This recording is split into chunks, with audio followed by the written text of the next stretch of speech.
آج supreme court کا یہ 3 رکنی بینچ جو ہے، اگر اس نے عمران خان کو ریلیف نہ دیا، اگر اس نے ریلیف نہ دیا اور عمران خان کی صحت بگڑی، تو یہ بینچ اس کا ذمہ دار ہوگا، یہ بینچ جواب دے ہوگا، کیونکہ اس کے سامنے ساری پکچر کلیئر ہو چکی ہوئی ہے کہ کیا ہو رہا ہے اس کے ساتھ. اور یہ اگر عمران خان کو کچھ ہوا تو اس بینچ میں بیٹھے ہوئے تینوں لوگ مولوی مشتاق کی طرح اور سپریم کورٹ کے ان ججوں کی طرح شمار کیے جائیں گے پاکستان کی تاریخ میں، جنہوں نے بھٹو کو پھانسی دی تھی. اس کو پھانسی دی تھی، اس کو بیمار کر کے مارنا چاہتے ہیں، اس کو بیماریوں کے ذریعے سے، یہ جانتے ہیں کہ اگر اس کو ہم پھانسی دے دیں، اس کو لٹکا دیں، تو یہ بوجھ ہم برداشت نہیں کر سکتے، یہ بوجھ ہم برداشت نہیں کر سکتے. ایک بھٹو 50 سال سے زندہ ہے، یہ کالک ہم برداشت نہیں کر سکتے. اور سب کو پتا ہے کہ کیسز جعلی ہیں، جھوٹے. آج اس کو پھانسی دیں گے، یہ پھانسی ہمارے گلے پڑے گی. لہٰذا یہ براہ راست یہ نظام اس کی جان لینے کے بجائے سلو پوائزننگ یہی تو ہے. بھئی ایک سلو پوائزننگ وہ ہے کہ آپ اس کو کوئی زہر خورانی کروا دیں، آہستہ آہستہ کچھ زہر دیتے رہیں جو اندر سے اس کو کھا جائے. اور دوسری سلو پوائزننگ یہ ہے کہ آپ اس کو بیماریاں لگا دیں، اس کی نارمل زندگی اس سے چھین لیں، اس کا علاج خراب کر دیں، اس کی صحت خراب کر دیں، leading to death, leading to more diseases, leading to more complications.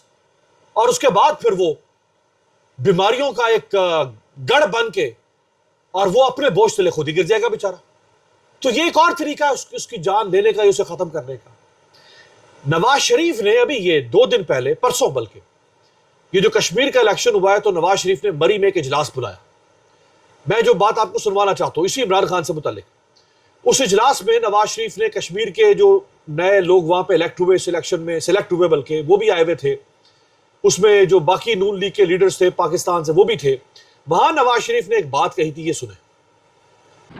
ہم نے جو ہے وہ ہمیشہ مخالفین کے ساتھ اچھا سلوک کیا ہے.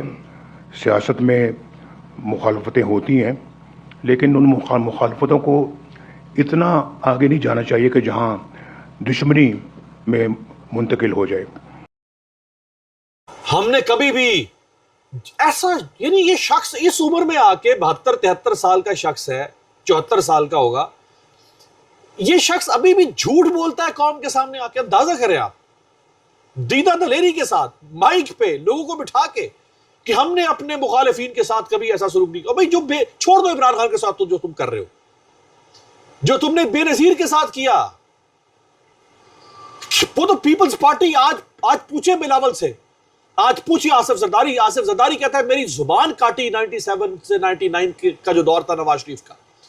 وہ زرداری کے ساتھیوں نے ابھی بھی زندہ ہے، وہ نثار کھوڑو صاحب زندہ ہے. نثار کھوڑو صاحب سے پوچھیں، انہوں نے جیل کے باہر بیٹھ کے آصف علی زرداری کا کرتا دکھایا، یہ خون آلود کرتا ہے.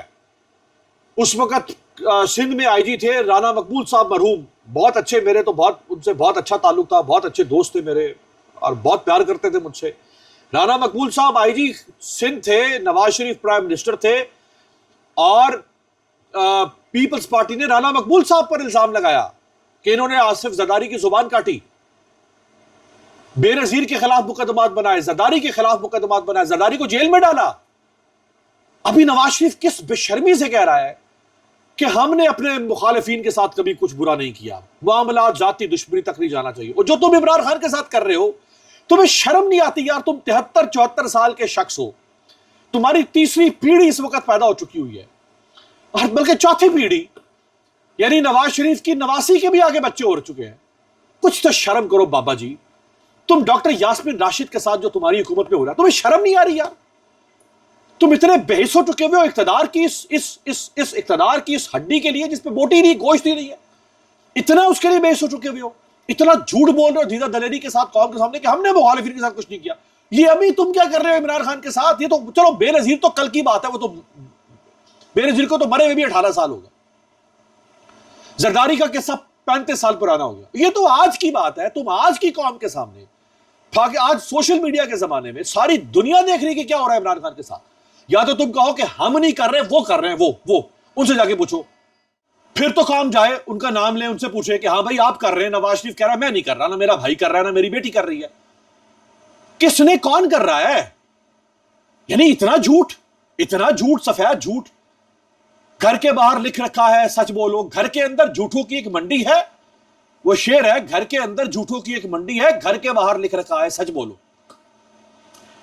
اور وہ ایک مصرع ہے کہ جھوٹ بولتا ہے شام کے اخبار کی طرح. نواز شریف جھوٹ بولتا ہے شام کے اخبار کی طرح. ڈاکٹر یاسمین راشد، کوئی مجھے پاکستان کی، میں آپ کو چیلنج کر رہا ہوں، 80 سال کی تاریخ میں مجھے کوئی خاتون قیدی ایسی بتا دے، کوئی خاتون جو 3 سال جیل میں رہی ہو بغیر ضمانت کے، ایک دفعہ بھی جسے ضمانت نہ ملی ہو، اور جو 2 سال بغیر سزا کے جیل میں رہی ہو، 2 سال. اس کی 77 یا 78 سال ایج، خاتون، گائنیکولوجسٹ، اور اس کا کوئی کرمنل ریکارڈ نہیں. کوئی ایک خاتون پاکستان کی تاریخ میں بتا دیں، کسی مارشل لا دور میں بتا دیں، جو 3 سال تک بغیر ضمانت کے ان کرائٹیریاز میں پوری اترتی اور وہ جیل میں رہی. سوال ہی پیدا نہیں ہوتا. آپ کہہ رہے ہو اس عمر میں، آپ 73-74 سال آپ کی عمر ہے، اور آپ لوگوں کے سامنے بیٹھ کے جھوٹ بول رہے ہو کہ میں نے کسی کے ساتھ کوئی زیادتی نہیں کی ہے. یار کچھ تو شرم کرو. آپ کہتے ہیں میں لعنت بھیجتا ہوں سیاست کو، میں اس عمر میں جھوٹ کیوں بولوں؟ کل ایک ملاقات ہوئی ہے اپوزیشن کے ساتھ حکومت کے وفد کی. اس میں 3 لوگ حکومت کی طرف سے تھے، طارق فضل چودھری، اعظم نذیر تارڑ اور رانا ثناء اللہ. اور اپوزیشن کی طرف سے دونوں اپوزیشن لیڈر محمود خان اچکزئی اور علامہ راجہ ناصر عباس. پارلیمنٹ میں ان سے ملاقات ہوئی، اور وہی جو بار بار یہ ملاقاتیں کرتے رہے ہیں کہ جی آئیں بیٹھتے ہیں، مذاکرات کرتے ہیں، فلاں کرتے ہیں، یہ کرتے ہیں، آئیں بات کرتے ہیں، آئیں وہ کرتے ہیں. یہ بات کتنی دفعہ یہ کر چکے ہیں کہ اب اس بات کی وقت ہی ختم ہو چکی ہوئی. خود شہباز شریف نے 36 بار یہ بات کہی ہے کہ میں اپوزیشن کو دعوت دیتا ہوں، آئیں بیٹھ کے بات کرتے ہیں، کیا مسئلے، آئیں بیٹھ کے بات کرتے ہیں. ہونا تو یہ چاہیے تھا کہ شہباز شریف خود ملاقات کرتے اپوزیشن لیڈرز کے ساتھ. جس طرح جو مقام ڈیموکریسی کے اندر پرائم منسٹر کا ہوتا ہے نا، یاد رکھیے گا وہی مقام ڈیموکریسی کے اندر اپوزیشن لیڈر کا ہوتا ہے. پرائم منسٹر کو ایکچولی کہا جاتا ہے لیڈر آف دی ہاؤس، اور اپوزیشن لیڈر ہوتا ہے لیڈر آف دی اپوزیشن. دونوں ایک ہی قد کے لوگ ہوتے ہیں، دونوں کا ایک ہی مقام ہے. فرق صرف یہ ہوتا ہے کہ جب آپ لیڈر آف دی ہاؤس بنتے ہیں تو آپ کے پاس اختیار آ جاتا ہے، اقتدار آپ کے پاس چلا جاتا ہے. لیکن دونوں کا جمہوریت میں مقام، جو روح ہے اس کے مطابق ایک ہے. پرائم منسٹر کو خود ملنا چاہیے تھا ان دونوں سے، کہتے آئیں بتائیں یار کیا مسئلے آپ کے. یہ جو 3 چہرے آپ دیکھیں، جو آپ نے جو ان سے مل رہے ہیں، گزشتہ 4.5 سال سے یہی 3 چہرے ہیں، ان کے ساتھ 1-2 اور لوگ ہوتے ہیں، یہی بدل کے آ کے اپوزیشن سے ملاقاتیں کر رہے ہیں. اور ان تینوں چہروں کے بارے میں یہ تاثر ہے، یہ پرسپشن بن چکی ہے ان کی کہ یہ بیسیکلی اسٹیبلشمنٹ کی کٹ پتلیاں بن چکے ہیں تینوں. یہ تینوں اسٹیبلشمنٹ کے اس وقت وکیل بنے ہوئے ہیں. اس ہائیبرڈ نظام کے سب سے بڑے چاپلوس ہیں یہ تینوں، جو اپوزیشن کو بار بار ملنے آ رہے ہیں. رانا ثناء اللہ سینیٹر کیسے بنے؟ پی ٹی آئی کے سینیٹر کو نااہل کیا گیا پنجاب سے، اور اس سیٹ پر رانا ثناء اللہ کو سینیٹر بنایا گیا. طارق فضل چودھری اسلام آباد کے ان 3 فارم 47 کے ایم این ایز میں سے ایک ہیں جن کو طارق محمود جہانگیری جسٹس ایکسپوز کرنے جا رہے تھے. انہوں نے طارق محمود جہانگیری کو فارغ کر دیا. اور اعظم نذیر تارڑ اس ملک اس نظام کا ہر مکروہ کام، میں قانونی مکروہ کے طور پہ بات کروں، آئینی طور پہ، قانونی طور پہ، ہر قانونی اور آئینی مکروہ کام جو اس دور میں ہوا ہے اس کے پیچھے اعظم نذیر تارڑ کیونکہ وزیر قانونی ہے. اب یہ 3 لوگ بھیجے جا رہے ہیں، جاؤ جی تم ملاقات کرو. یار تو بندے تو وہ بھیجو کم از کم جن کا کوئی کریڈینشلز ہو، جو اس وقت جن کا کوئی اس وقت کوئی جن کی کوئی کچھ ساکھ تو ہو نا. یہ کن لوگوں کو بھیج رہے ہو؟ یعنی کشمیر کے الیکشن میں جو وہاں غنڈہ گردی، بدماشی اور جو وہاں دھیر نگری بچی، اس کا سب سے بڑا وکیل کون ہے؟ رانا ثناء اللہ. ماڈل ٹاؤن ثانیہ، رانا ثناء اللہ. اور یار کیا کن کو بھیج رہے ہو آپ؟ یہیں سے آپ اندازہ کر لیں کہ یہ کچھ نہیں ہوگا، یہ سب ایک نان سینس ہے. یہ سب ڈرامہ ہے اور یہ سب ٹائم بائی کرنے کا ایک حربہ ہے, اس کے علاوہ کچھ نہیں ہے. بہرحال آج کا دن بڑا اہم ہے, نظریں سپریم کورٹ پر ہے. ہو سکتا ہے سپریم کورٹ انگڑائی لے لے, غیرت کھائے اور بازی پلٹ دے. خدا حافظ.